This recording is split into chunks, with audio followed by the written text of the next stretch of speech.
എടി എനിക്കിപ്പോൾ നല്ല സംശയമുണ്ട്. അടക്കി പിടിച്ചുള്ള ചിരിയും സംസാരവും. ചേച്ചി ഉറപ്പില്ലാതെ ഒരു കാര്യം ചോദിക്കാൻ പോരുത്.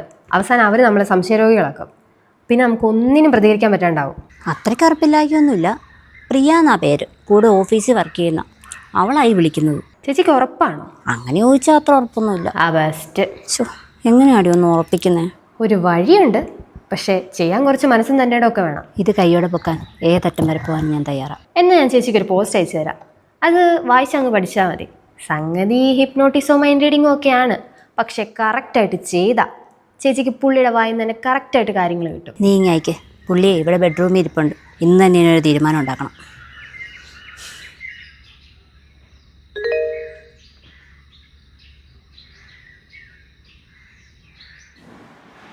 ഏട്ടാ ഏട്ടനൊന്ന് എണീറ്റേ.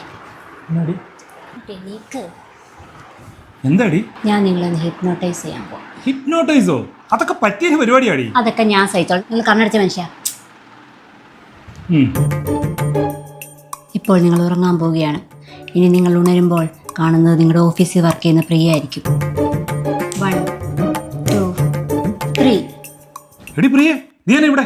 ഞാൻ എത്ര തവണ മെസ്സേജ് അയച്ചു, എനിക്ക് റിപ്ലൈ തന്നില്ലല്ലോ. അതാ ഞാനിങ്ങനെ വന്നത്.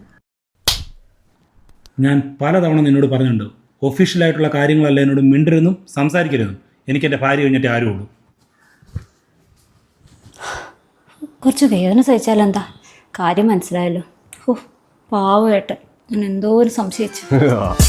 പിന്നല്ല, കിട്ടിയ അവസരം മുതലാക്കി വെച്ചൊരെണ്ണം പൊട്ടിച്ചിട്ടുണ്ട്. ചേടാ, എനിക്കൊന്ന് കൊടുക്കാൻ ചാൻസ് കിട്ടിയതാ, മിസ്സായി. ഏട്ടാ കോഫി എടുക്കട്ടെ? അതാ എടുത്തോ, ഞാൻ വരുന്നു.